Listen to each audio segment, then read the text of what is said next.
जय शिवराय. नमस्कार शेतकरी मित्रांनो, मी मिलिंद भोर स्वागत करतो तुमचं मिलिंद भोर या आपल्या परिवारामध्ये शेतीविषयी युट्यूब चॅनलमध्ये. शेतकरी मित्रांनो, आपण आपल्या चॅनलच्या मार्फत युट्यूब असेल, इंस्टाग्राम असेल आणि फेसबुकच्या मार्फत शेतकऱ्यांना जे काही कलिंगड खताचं नियोजन आहे तर हे घेऊन आलेलो आहे.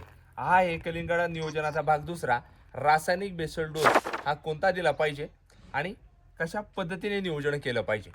इथून मागच्या व्हिडिओमध्ये आपण जे जमिनीची आंतरमशागत केली त्यामध्ये कुजलेलं शेणखत, कोंबड खत हे टाकलं आणि त्यानंतर रोटर मारून घेतला. वावर नांगरणी करून खतं टाकून फनून रोटर मारून घेतला. त्यानंतर परत बेड काढले आणि या बेडमध्ये मी परत एकदा 2 ट्रॉल्या शेणखत आणि 1 ट्रॉली कोंबड खत हे भरून घेतलं आणि हा खताचा डोस आता मी यामध्ये टाकणार आहे. आता विशेष म्हणजे खताचा डोस टाकतेवेळी हा कमी प्रमाणात मी घेतलेला आहे. त्याचं कारण मी जास्त भर दिलाय सेंद्रिय आणि जैविकवर. कारण आधीच तुम्हाला सांगितलं होतं कोंबड खत किती टाकलंय आणि शेणखत किती टाकलंय. तर आता हा रासायनिक बेसल डोस घेतेवेळी नेमकी काय घेतलंय मी, तर NPK खतं 2 बॅगा घेतल्यात आणि यामध्ये मी कीटकनाशक बुरशीनाशक घेतलेलं आहे.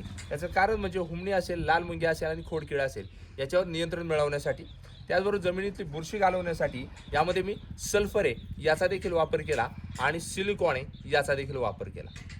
लक्षात घ्या, अशा पद्धतीने हा मी नियोजन केलेला आहे. अतिशय कमी प्रमाणात हा बेसल डोस मी रासायनिक वापरतोय आणि कलिंगड पिकाचं नियोजन योग्य पद्धतीने करतोय. येणाऱ्या काळात हा कलिंगडाचा भाग दुसरा रासायनिक खताचा डोस, पुढे येणार आहे कलिंगड लागवड करतेवेळी बेड, त्याचबरोबर ड्रीप असेल आणि मल्चिंग असेल याची देखील माहिती तुमच्यासमोर मी व्हिडिओच्या स्वरूपात घेऊन येण्याचा प्रयत्न करणार आहे.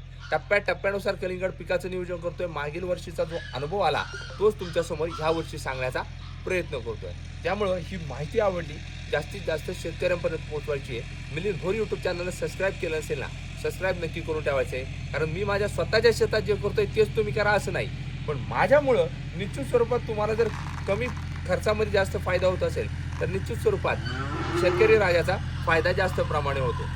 आता शेतकरी मित्रांनो, थोडंसं राहिलं सांगायचं. मागील वर्षी कलिंगडाची लागवड केली होती 9 डिसेंबर 2024 रोजी आणि त्यानंतर मी बरोबर 60 ते 65 दिवसा म्हणजे फेब्रुवारी एंडिंगला मी कलिंगडाचे हार्वेस्टिंग करून मला जबरदस्त उत्पादन देखील मिळालं होतं.